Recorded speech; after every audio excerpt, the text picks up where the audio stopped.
নমস্কার বন্ধুরা, সুমির রান্নাঘরে আবারও একবার নতুন রেসিপিতে সবাইকে স্বাগত জানিয়ে আজকের আমি হাজির হয়েছি ডিম ছাড়া সম্পূর্ণ নিরামিষ ডিমের ডালনা রেসিপি। তো এই রেসিপিটা আপনারা গরম ভাতের সাথে তো খেতে পারবেন, তাছাড়া ভাত, রুটি, লুচি এসবের সাথেও খুবই ভালো লাগবে।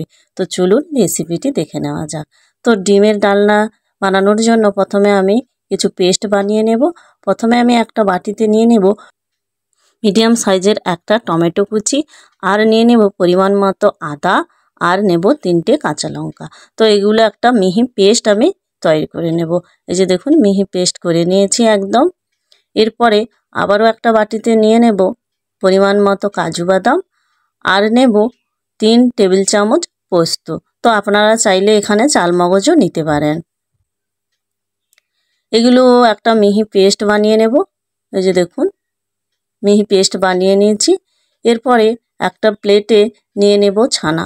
তো আমি 1 লিটার লিকুইড দুধ ভালো করে গরম করে লেবুর রস দিয়ে কিন্তু ছানাটা কেটে নিয়েছি। তো ছানার কাটা ভিডিওটা আমি দেখালাম না, আপনারা যদি দেখতে চান অবশ্যই কমেন্ট করে জানাবেন বন্ধুরা। তো ছানাটা নিয়ে নিয়েছি, এই যে দেখুন।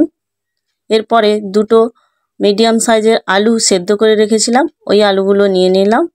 আলুগুলো ভালো করে আমি দলে নেব হাত দিয়ে।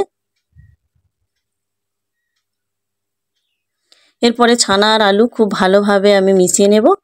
মেশানো হয়ে গেলে এখানে অ্যাড করে দেব 1 চামচ কর্নফ্লাওয়ার, আর অ্যাড করে দেব 1 চামচ চিনি, আর হাফ চামচ লবণ। তো এগুলো দিয়ে ভালো করে আবারও হাত দিয়ে 10 মিনিট মতো মেখে নেব। সবগুলো একসাথে মেখে একটা ছানার ডো তৈরি করে নেব। এই যে দেখুন, ছানার ডো তৈরি করে নিয়েছি। এরপরে আমি 4 ভাগের 1 ভাগ ছানা কেটে নেব।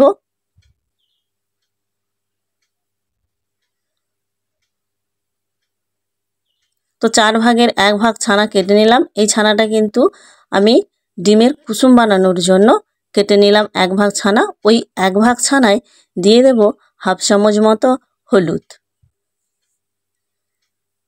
তো হলুদটা দিয়ে আবারও ভালোভাবে আমি মেখে নেব ছানা আর হলুদটা।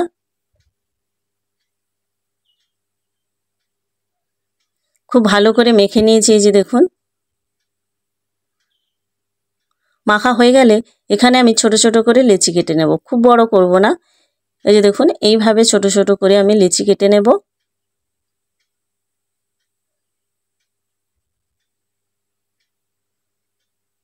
এখানে টোটাল আমার 6টা লেচি হয়েছে, এই যে দেখুন। এরপরে লেচিগুলো হাত দিয়ে গোল করে কুসুম শেপ করে নেব, মানে হাত দিয়ে গোল করে নেব। এই যে দেখুন, এইভাবে হাত দিয়ে আমি গোল করে নিয়েছি।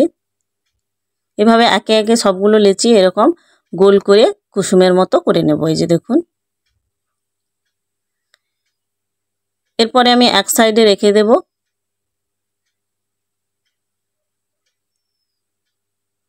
তারপরে যে বাদবাকি 3 ভাগ ছানা ছিল, ছানাগুলো আমি মিডিয়াম সাইজ করে লেচি কেটে নেব। যেহেতু আমি এখানে 6টা কুসুম তৈরি করেছি, তার জন্য এখানে আমি 6টা লেচি তৈরি করব। এই যে দেখুন, এইভাবে মিডিয়াম সাইজ করে লেচি করে নেব 6টা। লেচিগুলো কেটে নেওয়ার পরে হাত দিয়ে গোল করে নেব। গোল করে মাঝখানে একটা খোলের মতো করে নেব, বেশি পাতলা করব না, মোটা করে এইভাবে খোল করে নেব। খোল করে মাঝখানে আমি একটা করে কুসুম দিয়ে দেব। এই যে দেখুন, আশা করি আপনারা দেখে বুঝতে পেরেছেন বন্ধুরা। এইভাবে কুসুম দিয়ে ভালোভাবে আমি ছানাগুলো ঢেকে দেব। এভাবে ছানা দিয়ে ঢেকে দেওয়ার পরে আবারও আমি হাত দিয়ে ভালো করে গোল করে নেব। এটা কিন্তু হালকা হাতে করতে হবে। এভাবে গোল করে নেব। গোল করার পরে লম্বা করে করে নেব ডিমের আকারে।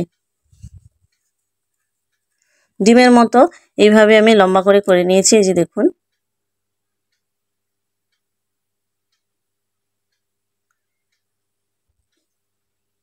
এইভাবে লম্বা শেপ করে করে নেওয়ার পরে এক সাইডে রেখে দেব।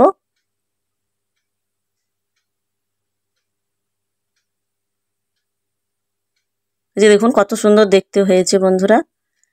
তো এরপরে আবারও একটা করে দেখাচ্ছি আপনাদের। দেখুন, তো আমি এখানে ছানা দিয়ে করছি, আপনারা চাইলে পনিরও গ্রেট করে নিতে পারেন।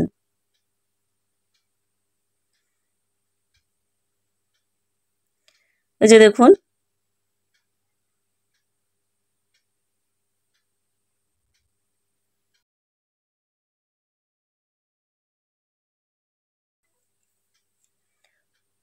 এইভাবে আমি একে একে সবগুলো ডিম তৈরি করে নেব। এই যে দেখুন 6টা ডিম আমি রেডি করে নিয়েছি। তো এরপরে আমি রান্নার দিকে চলে যাব। তো রান্নার জন্য আমি কড়াই বসিয়ে গ্যাসটা অন করে দিয়ে দেব সর্ষের তেল। আপনারা চাইলে সাদা তেল দিয়েও করতে পারেন। সর্ষের তেলটা খুব ভালো করে গরম করে দিয়ে দেব ডিমগুলো। তো প্রথমে আমি 3টে ডিম দিলাম। এখানে কিন্তু গ্যাসের আঁচটা একদম লোতে রেখে ডিমগুলো ভাজবো। এই যে দেখুন এক সাইড ভাজা হয়ে গেলে আবারও এক সাইড আমি উল্টে ভেজে নেব লাল করে। এই যে দেখুন এইভাবে লাল করে দু সাইড ভেজে নিতে হবে। তো প্রথমে এক সাইড এইভাবে লাল করে ভাজা হয়ে গেলে আবারও উল্টে আবারও এক সাইড লাল করে ভেজে নেব।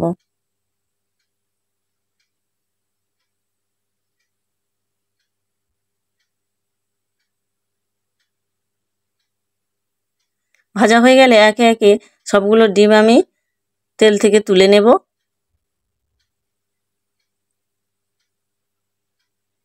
তুলে নেওয়ার পরে বাকি যে আরও 3টা ডিম ছিল সেই ডিমগুলো আমি ভেজে নেব একই রকমভাবে। খুব বেশি ভাজবো না, হালকা লাল করে ভেজে নেব। এই যে দেখুন এক সাইড ভাজা হয়ে গেছে, আবারও এক সাইড উল্টে ভেজে নেব। পুরো দেখুন বন্ধুরা ডিমের মতো কিন্তু দেখতে হয়েছে। এভাবে উল্টে পাল্টে দু সাইড লাল করে ভেজে তুলে নেব।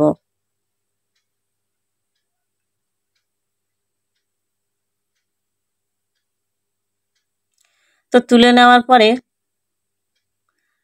একটা প্লেটে নিয়ে নেব। এই যে দেখুন কত সুন্দর দেখতে হয়েছে দেখুন বন্ধুরা। এরপরে ওই তেলে দিয়ে দেব 2টো দারুচিনি, আর দেব 4টে লবঙ্গ, 3টে এলাচ, আর দেব হাফ চামচ গোটা জিরে, আর দেব সামান্য পরিমাণে হিং, আর দিয়ে দেব একটা তেজপাতা 2 টুকরো করে।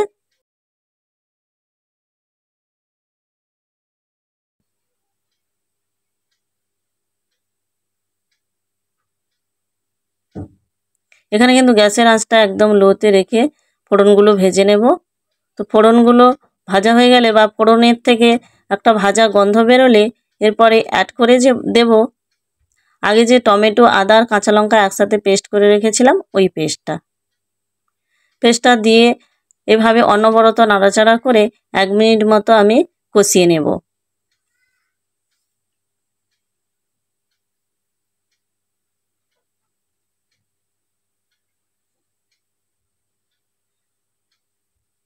এক মিনিট মতো কষানো হয়ে গেলে মশলার থেকে তেল ছাড়তে শুরু করলে এখানে অ্যাড করে দেব হাফ চামচ মতো হলুদের গুঁড়ো,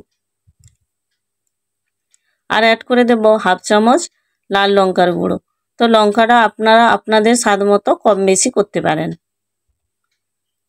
আবারও ভালো করে নাড়াচাড়া করে মিশিয়ে নেব। মেশানো হয়ে গেলে মশলাটা যাতে তলায় লেগে না যায় তার জন্য আমি সামান্য পরিমাণে জল দেব।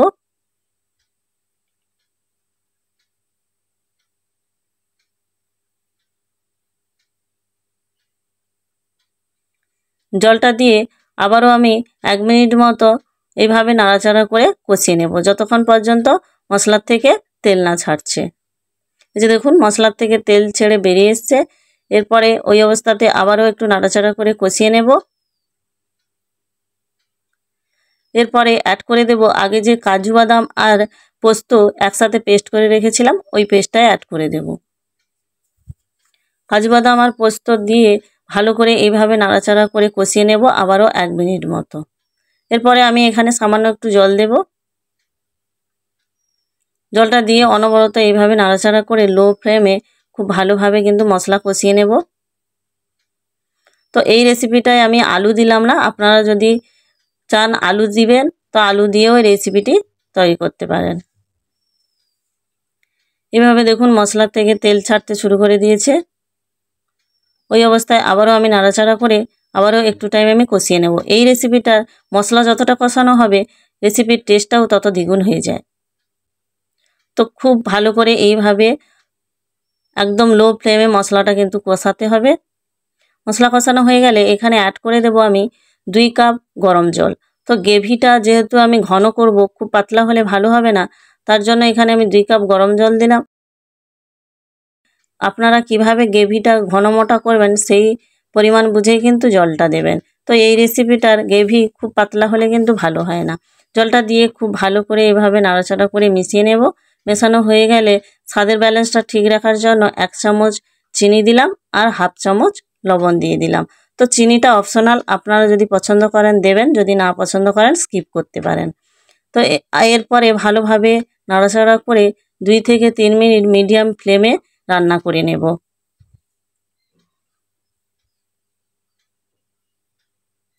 2 থেকে 3 মিনিট পর এইভাবে রান্নাটা ফুটে উঠলে এরপর অ্যাড করে দেব আগে যে ভেজে তুলে রেখেছিলাম ডিমগুলো, ওই ডিমগুলো অ্যাড করে দেব।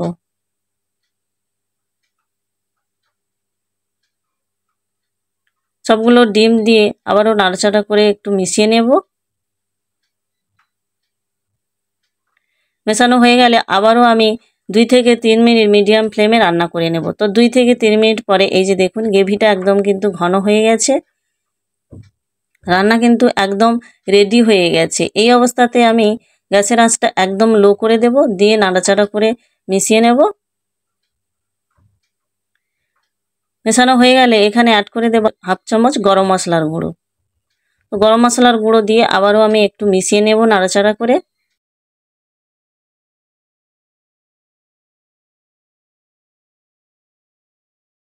মেশানো হয়ে গেলে গ্যাস অফ করে দেব।